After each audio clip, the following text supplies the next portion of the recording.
Okay, in the last video, I showed you how to set up a step sequencer in uh, in Live, and in this video, I'll show you how I pulled off my 3-octave keyboard, multi-voices, looping and recording and all that good stuff. So this is kind of complicated, and there might be a more elegant way to do this, but this works for me. I did this initially because I found playing and doing improv and stuff with the generic user one mode didn't work well for me. It wasn't very intuitive the way the notes were laid out, so I wanted something that would correspond more to how I thought about music, all in a long, in a row, like a piano or something. And I figured, there's 8 buttons in a row, there's 8 notes in a scale, so why don't I just map a scale to each row going up 3 octaves? And I did that, and I have them each on a different MIDI track so they can be polyphonic. Well, not to a degree. You can play in different octaves. You can't, let's say, play, a fourth like that, but you could play a fourth like that. So there's, workarounds. It's a compromise in usability and performance options. So I found that this was pretty good. So the way I did this, I have MIDI clips up here, each with a note in the C minor scale: C, D, D sharp, F,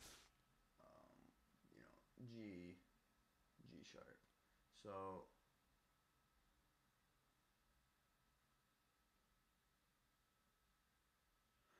So you have your 8 notes going from root all the way up to an octave. And these tracks are sending MIDI to this track here, note receiver, which in turn, all of these tracks are getting MIDI from and passing on to these 4 tracks. And the way I did this is just so I have some control over which instruments are sounding, which instruments are currently getting input, and I found this works well for recording and performing. So these 4 over here are mapped to the first 4 tracks, and those are my instruments. And in order to, like, if I arm that, you're still not going to hear anything because I have to make the middle track, which is where I record my MIDI clips on. You have to make that sound so you can hear that work. If you want to play the second.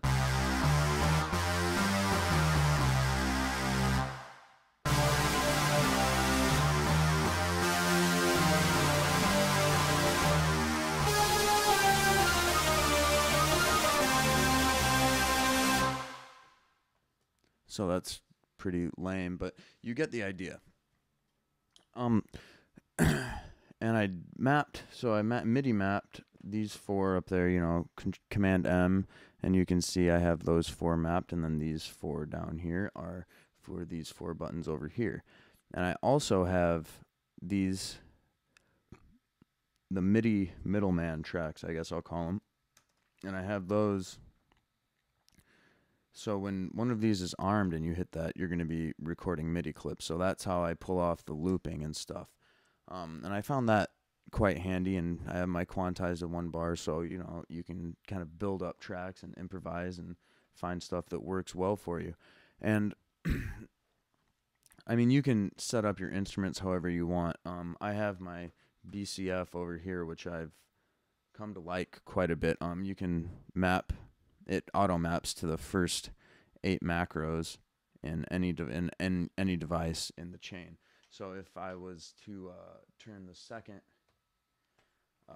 track on, I can come over here and my chain selector selects different instruments. My frequency controls the frequency, so you can hear the difference in those.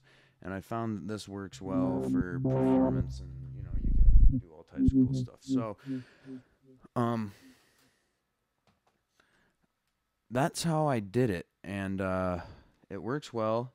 Oh, one more thing I should mention. These 12 buttons over here control in the note receiver.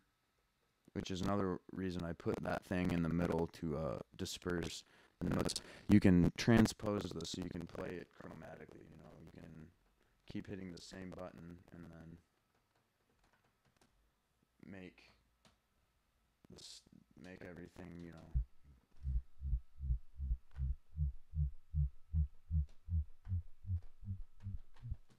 And so that transposes all the MIDI notes, so you'll always be in key with whatever else you're doing. You can make, you know, some chord changes or just change key. Or I did that so I can jam with other musicians. If I get the root, I can just, you know, transpose my whole keyboard to that, and I still play the same patterns, and they'll sound good. So that's how I've set up my performance template with a step sequencer, a 3-octave keyboard, and a session view that hopefully I'll expand this and make it into a viable performance option. Right now it's a little too it's not sophisticated enough. It doesn't represent my writing style really, but it's fun to get some ideas going, and hopefully you guys will take this and run with it and make something completely your own with it. So thanks for watching.